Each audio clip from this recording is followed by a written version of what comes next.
Hey guys, what's up? My name is Kat Reynolds. I am a 23-year-old community organizer and social worker living here in Waco, Texas, and I want to compete in the Leadville 100. So a bit about me. I graduated from Baylor University in 2020 with my master's of social work and now get to practice in child welfare here in town. In my free time, I really enjoy hiking with my husband and our two doggos, Scout and Ender.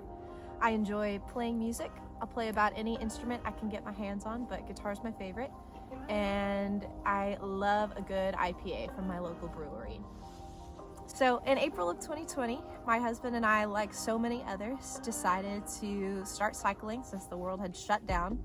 So we bought a couple of mountain bikes, a couple of gravel bikes, and started just exploring our city and our world via those bicycles. And honestly, it has completely changed my world. I have fallen in love with the sport of adventure cycling. I would love to have the opportunity to take that next step to earn that infamous belt buckle and compete and complete the Leadville 100.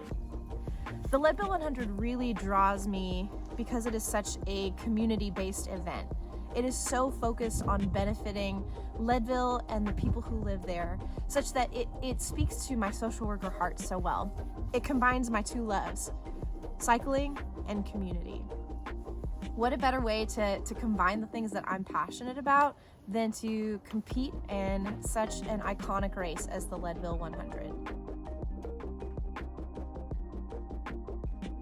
I'd like to compete in the Leadville 100 for two reasons.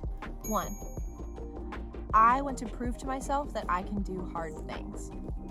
I've had a pretty tough season of life recently. I've been facing major family illness and injuries. I've had a friend die from COVID-19 and have faced very taxing, very challenging situations in my workplace as a child welfare social worker working in foster care. It's with this combination of things that I have been in a pretty dark season of life recently.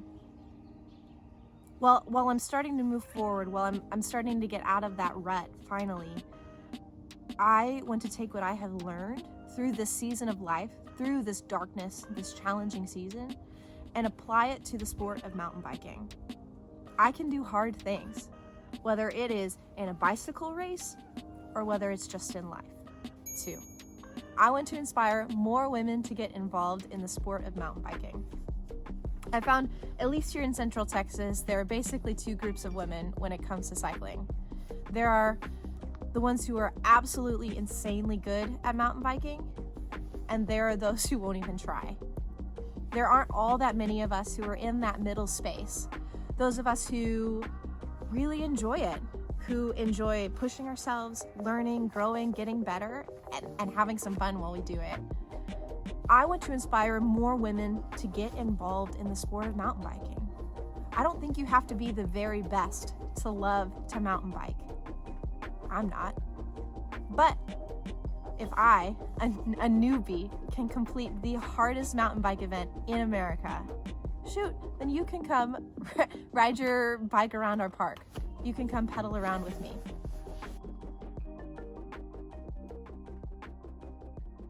So back in early 2019, I took my $200 hybrid bike I bought when I was maybe 12 years old out to this park here to go pedaling around and ended up having a really bad fall. I broke my neck and ended up with a concussion and in the hospital. While I am so fortunate to not have had a major spinal cord injury, and while that break has since healed, I still have to overcome the fear of it happening again every time that I get back on a bike. I still face that tinge of fear that this could be the fall. So because of that, I have to overcome fear every single time I get on a bike. Ultimately, what am I scared of? It's fear itself, and I'm ready to leave it behind. Oh, and altitude. Altitude's pretty scary.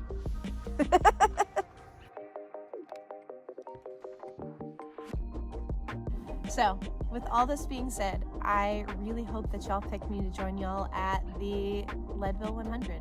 It would be such an honor. Thanks for your consideration. Cheers.